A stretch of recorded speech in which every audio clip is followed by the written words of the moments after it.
E do capítulo Muitos os chamados e poucos os escolhidos, item 5. A porta da perdição é larga, porque as más paixões são numerosas e o caminho do mal é o mais frequentado. A da salvação é estreita, porque o homem que deseja transpô-la deve fazer grandes esforços para vencer as suas más tendências, e poucos se resignam a isso. Completa-se a máxima: são muitos os chamados e poucos os escolhidos. Então esse trecho do Evangelho citando Jesus, né, mais uma vez Jesus utiliza uma imagem poderosa, né, para nos trazer uma ideia. É tão poderosa que persiste para a gente até hoje essa ideia da porta estreita e da porta larga, né?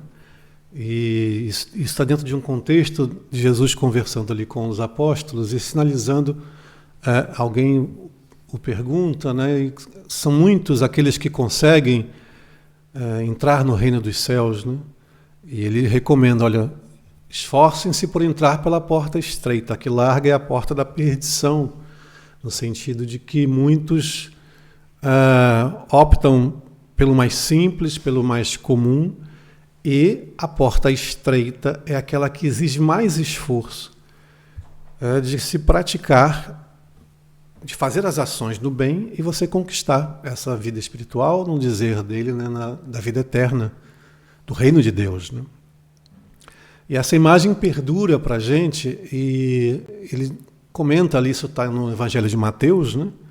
Essa imagem, essa frase, a colocação dele, de que são muitos os que vivem, né, no que ele chama de perdição, que vivem numa demanda da vida que não te conduz ao reino dos céus. E a gente faz essa analogia para a gente e compreende isso dentro do que nós vivemos, né? Era assim no momento cultural de Jesus, é assim no nosso momento, apesar de termos feito um grande avanço, não só nas questões da inteligência, da tecnologia, mas também nas questões morais coletivas, né? Alguns tipos de leis que temos hoje era impensável que se existisse 2000 anos atrás, são avanços da nossa vida em sociedade, mas ainda estamos nesse instante pessoal de que precisamos sempre de um esforço a mais para a prática do bem. E o porquê, né? Por que é tão complexo isso? Por que é tão difícil, tão exigente da gente, né? Aí temos uma forte influência da presença do hábito em nós. Aquilo que estamos habituados a fazer, nós fazemos com mais facilidade, né? Nós sempre procuramos um caminho menos doloroso, nosso cérebro sempre busca a forma menos cansativa, menos dolorosa, de menor esforço. É assim com tudo na vida da gente. A aquisição de um novo hábito exige um esforço, exige uma repetição. E aí, cada um olhando para si, consegue identificar quais são os meus hábitos que são difíceis de transformar. Aqueles que a gente já deseja transformar, mas eles são resistentes, né?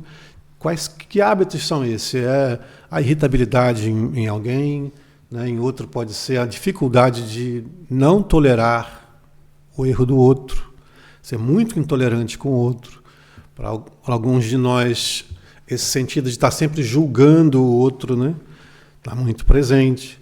Então, por que esse hábito é tão difícil de ser modificado? Provavelmente trazemos nós naquilo que somos e aquilo que foi hábito em nossas vidas. Ou é hábito nessa existência, melhor dizendo, ou que trazemos de outras existências, né?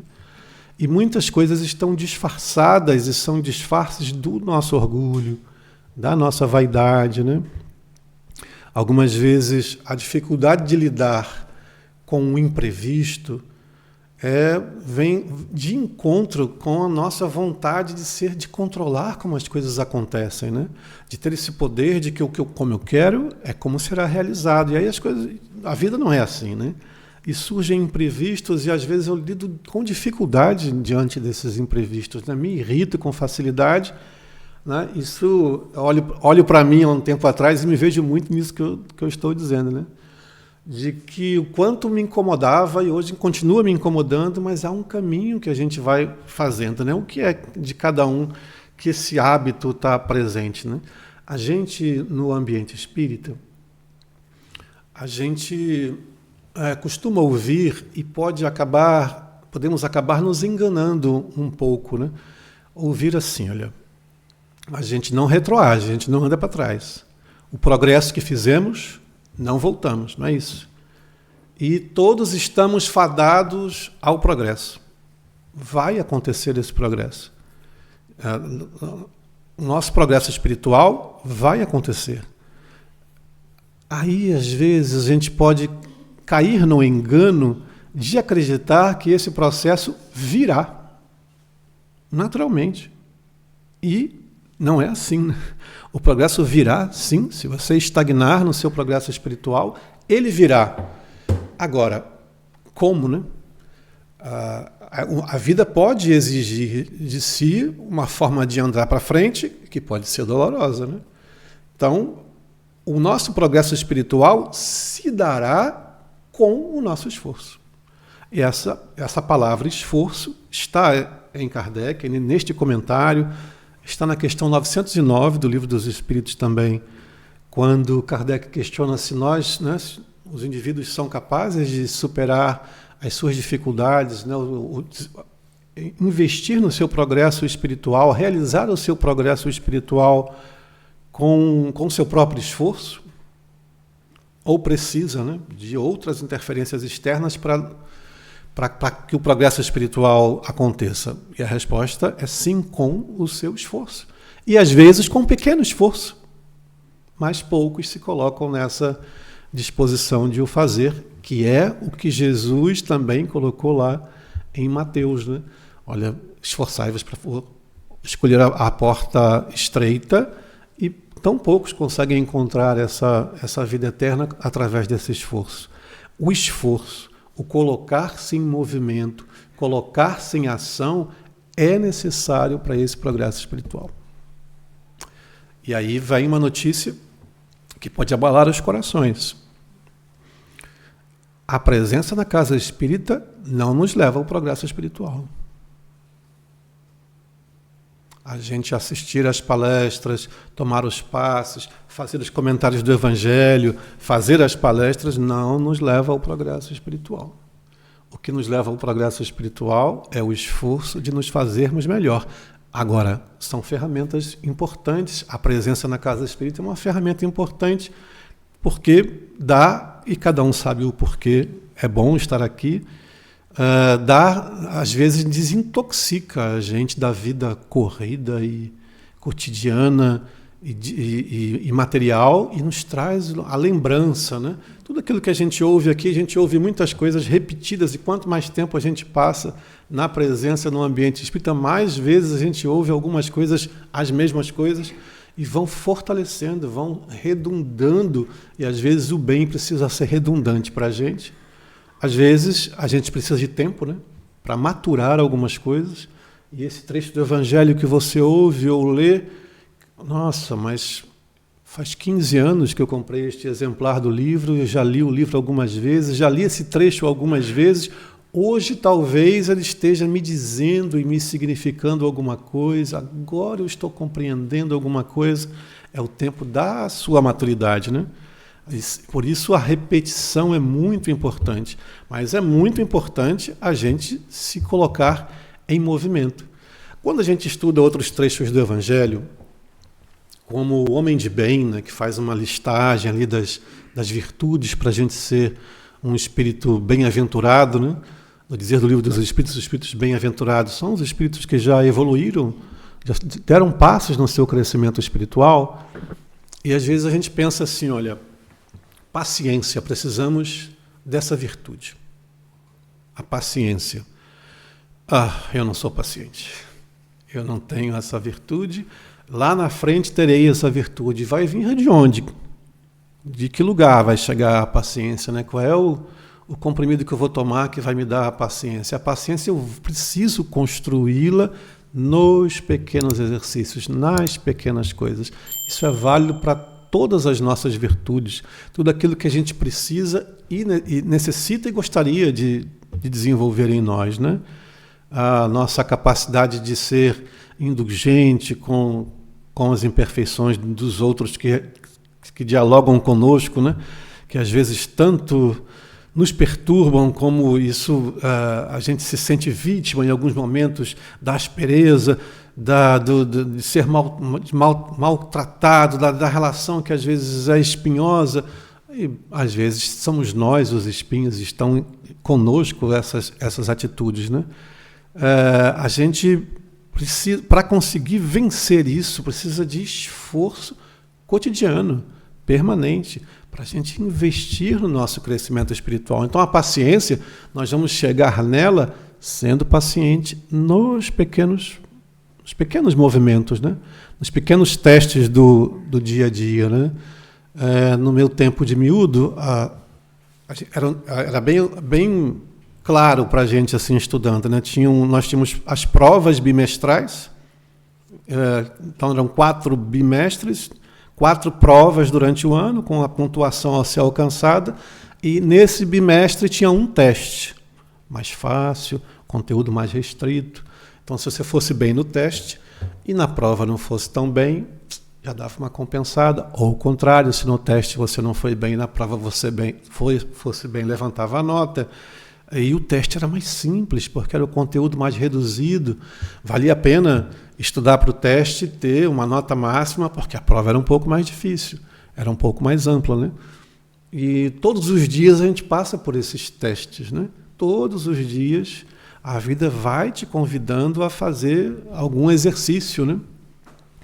Para a sua paciência, para a sua tolerância, para você não perder a esperança diante da dificuldade, da fé, né? O que muitas vezes a gente precisa lidar com situações na vida que não sabe como vai resolver, que parece intransponível, e uma pitadinha de fé de que as coisas vão solucionar, e não só vão se solucionar, como eu vou encontrar algumas respostas, e eu vou encontrar soluções que às vezes nos parecem né, que são insolucionáveis, né? O Davi e o Golias, né? Diante daquele homem imenso, forte, como eu resolvo esta situação? Espera aí que eu tenho aqui uma ferramenta, eu tenho um instrumento, eu tenho algo que eu posso dar conta, né? Às vezes é pedir ajuda que é a nossa solução. Às vezes as coisas estão tão amarradas e tão intrincadas na vida da gente, mas quando você faz um movimento de pedir ajuda a alguém, a Deus, né, em alguma situação, esse movimento de pedir ajuda parece que nos conecta com as soluções, né? Nos tira daquela situação de que eu não consigo encontrar uma solução, eu preciso de ajuda. No instante que eu peço, aquilo tudo flui, né? Como a atenção flui do negativo para o positivo, e as respostas começam a surgir, as soluções começam a surgir, né? O crescimento espiritual não é um destino em si, é um exercício diário, né? E esses testes acontecem todos os dias, né? Às vezes, imaginem a situação, né, de que você vai chegar em casa e alguém lhe avisa de que, olha, sua esposa ou seu esposo está em casa lhe esperando, e quando você entrar vai lhe dar um susto. Vai fazer um bum e vai lhe dar um susto. Então eu já vou me preparar para não cair nessa pegadinha. Então eu vou entrar já atento, né? Então vou abrir a porta, mas será que está atrás da porta? Vou abrir a porta e espero, abro uma frestinha e espero que a pessoa... Não está atrás da porta. Então, cadê? Onde vai estar? A cozinha? Está por aqui. E eu vou atento. E a pessoa... tá bem, não me assustou, não me pegou. Eu estava atento e preparado, né? Estava em estado de atenção. Para aqueles que têm cães, são as orelhinhas em pé dos cachorros, né? Opa! Atenção, alguma coisa, né? Às vezes nós somos pegos no susto na vida, né? A gente está falando sobre a paciência, né, por exemplo, e de repente surge uma situação que te pega no susto e você reage de uma forma que depois que passa, fala, como é que eu pude fazer isso, né? Está a ponto de sair de casa, tem horário para chegar lá no seu compromisso, mas está vendo aqui, vai chegar tempo de estacionamento, tudo mais, 5 minutinhos com antecedência, estou chegando, vai sair de casa e alguém estacionou na frente à garagem da sua casa. E agora, e você sai, como é que vai resolver isso? Já fica nervoso, já não vou chegar atrasado, já vou chegar atrasado mais uma vez, e quem foi? Não tem ninguém na rua, e será que eu toco agora todas as campainhas da vizinhança, né, e buzina para mostrar que ali tem alguém saindo lá, o senhor que deixou o carro aqui, fui eu, já perco o meu, já falo que não devia, já reajo de forma áspera, mas também na porta da minha casa. Aí a mulher já sai, mas não foi ainda, mas tem um carro aqui na porta da minha casa, já que tem um estresse imenso por aquela situação.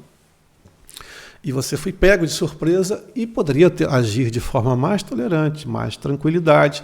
Preciso resolver o problema, me concentrar na solução do problema, não preciso falar de forma áspera com o responsável, que até pede desculpas, mas agora pede desculpas, mas aqui o problema está criado, enfim. Uma série de situações que poderiam ter uma reação distinta e você não tem porquê, já que você sabe que precisa ter. E já que você está nesse exercício de ser melhor, porque foi pego no susto. Né? Se alguém lhe avisasse, olha, daqui a pouquinho, umas 3 minutos, você vai passar por uma situação que vai precisar de tolerância e de calma. Orelhinha em pé. Espera aí, deixa eu ver. Será que está atrás da porta? O carro na porta de casa atrapalhando a minha saída. Ok, tudo bem. O coração já dá aquela disparadinha, respira para não encher de toxina o sangue. Vamos ver onde é que está o responsável. Lá vem, já vem a pessoa resolver, já vem a pessoa, me desculpe, está bem, tudo bem. Vamos embora, não precisei. Né? A vizinhança continua em nível de amizade, não entramos em combate com a nossa vizinhança por causa daquela questão. Né? E às vezes você faz já um exercício, né? O porquê. Olha, já é nível avançado, né? Por que estacionaram aqui, né? E vai descobrir que a pessoa era uma emergência para a pessoa também, foi 30 segundos, mas nos 30 segundos você precisou sair de casa, está tudo certo. Né? Então, se a gente tivesse um aplicativo para avisar isso para a gente, não, olha, hoje você vai passar pelo seguinte teste, né? E quando você passa por quando você faz esse caminho de exercitar isto, e não é preciso um aplicativo, porque todos os dias esses testes surgem para a gente. A gente só não sabe qual é a virtude que a gente vai precisar dela. Né? Mas todos os dias esses testes acontecem. E é interessante porque o teste é mais fácil, é um conteúdo menor, e faz bem você fazer o teste e alcançar a nota máxima, né? Porque a prova virá. E quando chegar a prova, o meu teste eu exercitei.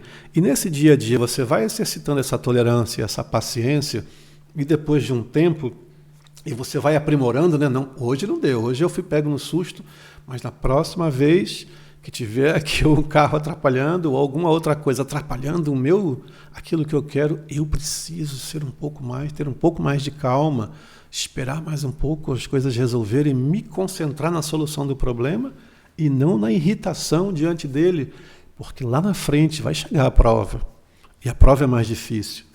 Pode ser que a prova seja uma restrição de movimento temporária, seja uma doença, seja uma situação com algum familiar que você tem uma relação afetiva muito intensa, que te cause uma irritação, uma vontade de se revoltar contra aquela situação e desfocar da solução de viver aquilo, de passar. Né? Nossos amigos espirituais estão ali sabendo que tudo vai passar, mas a gente numa ansiedade e numa inquietação e às vezes numa desesperança, numa revolta contra Deus. Às vezes não dizemos a revolta contra Deus, mas quando a gente se revolta contra a vida, está se revoltando contra Deus. Quando chove e você fica revoltado porque choveu, você está se revoltando contra um fenômeno da natureza normal, comum, é uma revolta contra Deus. Por que estimular isso dentro de você? Essa prova virá. E é natural que venha. E é para isso que estamos aqui. Para passar pelas provas. E aproveitemos essas oportunidades que a vida nos traz. Porque são essas provas que nos enriquecem, que nos aprimoram, que avançamos com elas, né? Na questão 909 que eu citei do Livro dos Espíritos, é tão interessante os Espíritos responderem a Kardec, né, de que com pequeno esforço a gente conseguiria grandes avanços. E por que não, né? Às vezes nós nos acomodamos um pouco na inércia de onde vivemos. Às vezes nós estabelecemos ali alguns parâmetros para a gente, estamos ali naquele movimento que não nos arriscamos a avançar um pouco mais, né? E crescer um pouco mais, porque realmente é desafiador e exige de nós um movimento de um estar diferente daquele que nós temos e o mais complexo, no sentido de mais desafiador para a nossa intimidade. Às vezes exige que constatemos que em nós reside ainda algumas sombras muito intensas de alguns vícios que nós não gostaríamos de ter, que nós não gostamos de mostrar e que às vezes a gente não quer ver. A gente quer colocar de lado, né? E para a gente avançar, a gente precisa lidar com esse estado de ser, né? Daquilo que realmente somos, de nos percebermos. E quando a gente faz esse movimento, isso é tão valioso, porque às vezes a gente se ilude acreditando que somos de determinada forma, né? Às vezes aceitamos bastante aquilo que dizem que somos, quando é positivo, né? Mesmo você sabendo que não é tanto assim, mas é melhor acreditar nisso, que, né, é mais bonito, é mais gostoso, é mais saboroso, sou tão caridoso, sou tão paciente, sou tão aquilo, e ali dentro sabemos que não é bem assim, né? Então, deixa de lado, ou seja, isto é uma ilusão. Lidar com a constatação de que não é bem assim é sairmos desta ilusão, né? Isso é mais difícil, às vezes isso é mais doloroso, às vezes precisamos até de ajuda, de quem nos ajude, que a gente possa partilhar aquilo que realmente sentimos, né? É onde as parcerias de relacionamento são muito positivas na vida da gente, nossos namorados, namoradas, esposos. Às vezes essa parceria de partilhar aquilo que somos da intimidade é com alguém amigo, fora da família, ou é com um irmão que até vive mais distante da gente, ou um outro familiar que com ele nós temos essa proximidade, essa simpatia maior, né? Nós precisamos partilhar para poder, às vezes, receber de fora um olhar mais severo do que o nosso, né? Ou no sentido de mais clarificação daquilo que realmente é, né? Olha, eu estou passando por essa situação, não suporto mais aquilo que fulano me faz, aquilo que, né, dessa relação, e às vezes precisamos ouvir, sim, mas quem está gerando tudo isso é você, isso está dentro de si mesmo, porque o incômodo está aí e não necessariamente no que o outro faz, porque quando ele não faz, você também se incomoda e diz que foi a terceira pessoa que fez. Então, algo que está em você, que precisa ser mudado, né? Não, em mim não, eu veja se não justifica isso que eu sinto. E eu busco ali minha justificativa, preciso desse olhar para nos auxiliar, né? Então, a porta larga e a porta estreita é uma imagem poderosa para a gente e que pede-nos um esforço de transformação, né? E esse esforço vem no exercício diário e não precisa de muito, né? A gente não precisa de grandes gestos, né, para a gente fazer boas ações, e a gente pode começar de coisas mais simples, como da cordialidade, né, de ter cordialidade com alguém, principalmente com quem nos serve, né? E durante o dia nós usamos muitos serviços e às vezes até a nossa profissão, né? Nosso trabalho está envolvido com isso, de servir alguém no atendimento ou de ir ao encontro de clientes, né? O servir é muito poderoso, né? Mesmo o pequeno gesto de ser cordial com as pessoas que nos servem pode ser o começo de um exercício do pensar no outro, né? de não é só eu tenho razão, eu porque preciso ser servido em algo, mas essa pessoa, como foi o dia dela, né? Como foi a noite dela, como está a família dela. Né? De repente alguém que você tem um hábito, né, ali de ir na mercearia, ou tomar um cafezinho ali no mesmo local, né? Mas hoje a pessoa está diferente, né? Só essa cordialidade, está tudo bem, isso já pode ser o começo de um exercício do cuidar do outro, né? Do olhar para o outro. Então, o trânsito é desafiador, mas é tão positivo para a gente no nosso exercício. A gente pode fazer exercícios diários, né? Metas diárias, mas uma só para ser alcançável. Né? Hoje o desafio é a gente passar o dia sem reclamar de ninguém no trânsito, sem reclamar de ninguém no dia. Essa talvez seja um desafio grande demais, né? Vamos voltar só no turno da manhã para facilitar, enfim. Hoje eu tenho que levar os miúdos na escola, depois eu tenho que ir na volta fazer compras, então vou andar bastante de carro. Então, hoje vai ser sem buzinaço, sem reclamar, ok? E aí a segunda etapa pode ser o mental, né? E esse que eu vos falo, não sou daqueles que reclamam de tudo no trânsito, mas de vez em quando eu falo sozinho, assim, né? Como se a pessoa estivesse ouvindo, é só sua rua, né? Talvez não possa deixar de lado ou falar sozinho, né? Como se ninguém tivesse me ouvindo, mas pronto, a vibração já está ali, né? Isso tem um pouco mais de tranquilidade. Hoje vai ser o dia de não responder às provocações. Hoje vai ser o dia de, será que eu encontro alguém que eu possa ajudar? Seja a coisa mais simples, ajudar a pegar um objeto que caiu ou ajudar de alguma outra forma. Será que o dia me traz hoje, orelhinha em pé, essa possibilidade? Vamos ficar atentos, né? Enfim, essas são pequenas coisas que a gente pode fazer nesse esforço de escolher a porta estreita. Né? Em João, está lá registrado, Jesus diz assim, eu sou a porta. Eu sou a porta. É aquele que passar por mim, né? Não me recordo a palavra com precisão, mas encontrará a bonança, né? As coisas boas, aquele que passar por mim, né? Ou seja, aquele que fizer essa escolha diária de utilizar a moral, a proposta de Jesus, né, do perdão das ofensas, de não amar o próximo como a si mesmo, né, de combater o seu orgulho e o egoísmo, como resultado, esse alcance de grandes coisas, né, da vida eterna, que está ali do reino de Deus, que está dentro de nós mesmos. Né? Então, acho que esse trecho do Evangelho nos convida a esse esforço, nos lembra a necessidade desse exercício, dessa escolha diária que precisamos fazer de construirmos boas ações e de sermos melhores, um bocadinho mais, sem grandes desafios, aos poucos, indo passando nos testes, as provas virão, damos o máximo na prova e, olha, daqui a pouco transitamos de ano, inclusive. Tá bem? Muita paz para todos.